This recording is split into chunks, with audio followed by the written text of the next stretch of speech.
अस्सलाम वालेकुम फ्रेंड्स, मेरा नाम है ज़हीर खान और मैं आपको वेलकम करता हूं अपने चैनल ज़हीर बर्ड्स में। तो फ्रेंड्स, आज की वीडियो में मैं शेयर करने जा रहा हूं आपके साथ अपना एक काम जो कि मैं आज करने जा रहा था। मेल फीमेल पट्ठे यहां पर मुझे अलग करने थे और ये वाली जो कॉलोनी है जावा के लिए मैं इसे खाली कर रहा हूं। इसमें जावा जो है बहुत जल्दी आके लगने वाली है, तो इसकी हम साफ़ सफाई करेंगे और साफ़ करके इसमें बड़ी साइज़ की मटकियाँ लगाएंगे और फिर इसमें लाके जावा हम डालेंगे। और साथ ही साथ ये सारे जो बर्ड्स हैं इनको हमने यहाँ से निकाल के यहाँ पर शिफ्ट कर देना है। इस कॉलोनी के अंदर कुछ मेंटेनेंस के हवाले से काम भी था, कुछ सीमेंट के हवाले से यहाँ पर नीचे काम करना है मैंने, तो सीमेंट लगाने के हवाले से कुछ टिप्स भी हैं मेरे पास, तो वो टिप्स भी मैं आपके साथ शेयर करूँगा। इसमें ड्रेनेज सिस्टम भी बनाया जाएगा, ड्रेनेज सिस्टम के लिए पाइप छोटे छोटे लगाए जाएंगे और ये सब कुछ मैं आज आपके साथ शेयर करने जा रहा हूँ। तो फ्रेंड्स, आइए, सबसे पहला काम हमने ये करना है कि इसके अंदर से साफ़ सफाई करनी है। जी फ्रेंड्स, सफाई के लिए ये कुछ सामान है जो मैं लेके जा रहा हूँ अंदर कॉलोनी में और अंदर सफाई करते हैं। जी फ्रेंड्स, आप देख रहे हैं यहाँ पर बहुत ज़्यादा पर जमा है, ये पर ही पर हैं चारों तरफ बिखरे हुए। इस कॉलोनी से बाहर उस तरफ इस तरफ हर तरफ पर ही पर जमा रहते हैं। वजह क्या है कि इस कॉलोनी के अंदर हम नेस्टिंग मटेरियल नहीं डालते हैं, बहुत ही कम डालते हैं, तो उसकी वजह से यहाँ से उड़ उड़ के पर सारे घर में फैल जाते हैं। तो अगर हम नेस्टिंग मटेरियल यूज़ करें तो पर जो हैं वो बाहर नहीं निकलते हैं, पर सारे उसी नेस्टिंग मटेरियल के साथ चिपक जाते हैं। तो बहरहाल अब ये इसमें से मैंने पर सारे साफ़ करने हैं। पर जब हम साफ़ करते हैं तो ये उड़ते हैं और बहुत डिस्टर्ब करते हैं और ये झाड़ू में या इस तरह के ब्रश में नहीं आते हैं। तो उसके लिए हम इस तरह का पंप इस्तेमाल करेंगे, हल्की हल्की इस तरह छिड़काव कर लेंगे और छिड़काव करने के बाद हम फिर सफाई करेंगे। तो इससे ये होता है कि पर एक जगह पे बैठ जाते हैं और ज़्यादा छलांगे मारना बंद कर देते हैं और उसके बाद आप आसानी के साथ सफाई कर सकते हैं।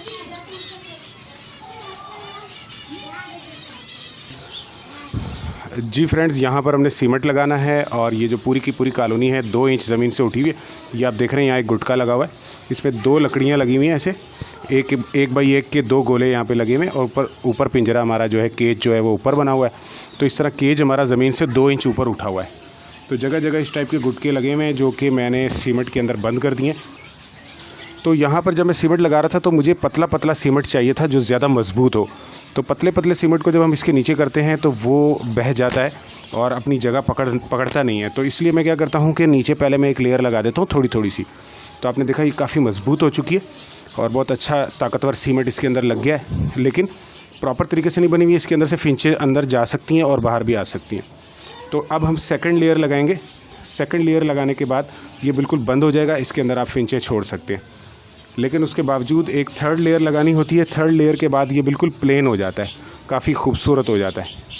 आप देखिए, जैसे वो सामने मैंने लेयर बनाई हुई है, बिल्कुल ऐसे ऊंची लेयर बन जाती है, लेकिन 2 या 3 लेयर लगानी पड़ती हैं टोटल। तो यहाँ मैंने अभी फर्स्ट लेयर लगाई हुई है, अब मैं सेकंड लेयर यहाँ पे लगा रहा हूँ। अच्छा फ्रेंड्स, जो 4 कॉलोनियाँ मैंने आपको दिखाई थी एक दफ़ा शहबाज भाई के घर पर, तो शहबाज भाई ने 2 कॉलोनियाँ एक तरफ और 2 सामने की तरफ बनाई हुई थी। हो सकता है कि कल मैं आपको उनके सेटअप का दोबारा से विज़िट करवाऊँ। तो उन्होंने क्या किया हुआ है कि यहाँ से सीमेंट लगाया है और दूर तक सीमेंट यहाँ तक आ गया है और अंदर भी और बाहर भी ऐसे ज़्यादा एक्स्ट्रा सीमेंट लगा दिया है उन्होंने।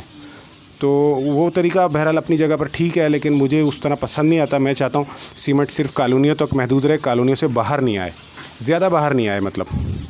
तो उसकी वजह से ये थोड़ी थोड़ी लेयर्स करके मैं लगाता हूँ। अब ये मैं सेकंड लेयर लगा रहा हूँ और मेरे हाथ में कैमरा है, तो ये यहाँ पर ज़ाहिर है अंदर की तरफ से हमें गरमाला पर लगाना पड़ेगा। इस तरह का गरमाला या फिर कोई लकड़ी का तख्ता आप अंदर से इस तरीके से पकड़ के रखेंगे और साथ ही साथ जो है सीमेंट लगाएंगे। जी फ्रेंड्स, अंदर से मैंने गरमाले को पकड़ा हुआ है और बाहर से मैं ये सीमेंट लगा रहा हूँ और सीमेंट जो है वो अंदर भर जाएगा। और फिनिशिंग अभी नहीं आ पाएगी क्योंकि अभी भी जो ये सीमेंट है नीचे की तरफ गिर रहा है और हल्का हल्का गैप रह रहा है।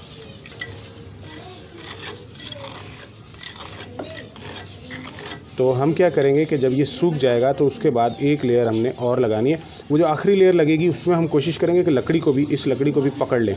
फ्रेंड्स, जब हम पट्टे इसमें डालने की कोशिश कर रहे थे तो मेरे जहन में अचानक से आया कि हमने स्टिक्स का कोई बंदोबस्त नहीं किया हुआ है। तो ये स्टिक्स वही स्टिक्स हैं जो मैं डव के लिए लेकर आया था, पिछली वीडियोस में मैंने बताया था। तो अब मुझे ये स्टिक्स और लेके आनी पड़ेंगी। तो फ़िलहाल डव वाली स्टिक्स से मैंने एक स्टैंड तैयार कर दिया एमरजेंसी में। ये स्टैंड इस वाली कॉलोनी में लग जाएगा और उस कॉलोनी में वक्ती तौर पर मैं जो है लंबी लंबी स्टिक्स टांग दूँगा और उसके लिए बाकायदा जो है वो ऐसी सीढ़ी हम कल बनाएंगे।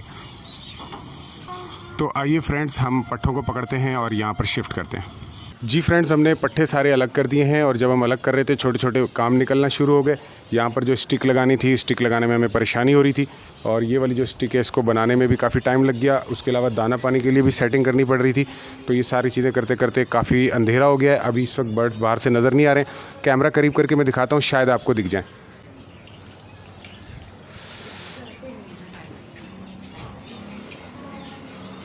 तो बंद करो, आप बात करो।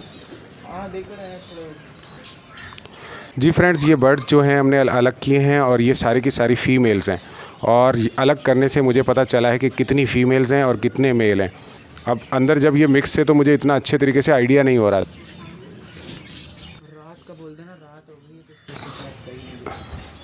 जी फ्रेंड्स, इस वक्त रात का टाइम हो रहा है इसलिए बर्ड्स नहीं दिख रहे हैं। नेक्स्ट वीडियो के अंदर मैं आपको अच्छे तरीके से दिखा दूंगा और इसके फ़ायदे मैं आपको बताऊंगा कि इसके क्या फ़ायदे हैं, क्यों मेल और फीमेल के पट्टों को अलग किया जाना चाहिए। अभी बताओगे सर? जी फ्रेंड्स, वीडियो का सबसे अहम हिस्सा जो है वो अभी शुरू हो रहा है और वो ये है कि मेल और फीमेल को सेपरेट क्यों रखा जाए। तो उसकी सबसे पहले तो ये कि मैंने ये सनी भाई के सेटअप का जब विज़िट किया था तो वहाँ मैंने देखा था कि उन्होंने एक छोटे केज के अंदर मेल रखे हुए थे और इतने ही बड़े तकरीबन केज के अंदर अलग से उन्होंने फ़ीमेल्स रखी हुई थी। तो वो जब मैंने देखा तो मेरा जहन इस बात की तरफ गया कि इनको सेपरेट रखने के हवाले से मैंने भी सोचना शुरू किया। ठीक है, अगर मुझे फ़र्ज़ करें 20 पेयर्स का ऑर्डर इस वक्त मिलता है या किसी की डिमांड होती है तो मैं उसे फ़ौरन बुला के नहीं दे सकता हूँ, क्योंकि मुझे शक होगा पता नहीं मेल कितने फ़ीमेल्स कितनी है, मेरे पास पेयर कितने रखे हुए हैं मुझे नहीं मालूम है। तो अब मैं 100% कन्फर्म बता सकता हूँ कि मेरे पास कितने पेयर रखे हुए हैं, क्योंकि मेरे पास मेल्स कम है तो बस मैं मेल्स की गिनती कर लूँगा, मुझे पता चल जाएगा कि कितने पेयर मेरे पास रखे हुए हैं।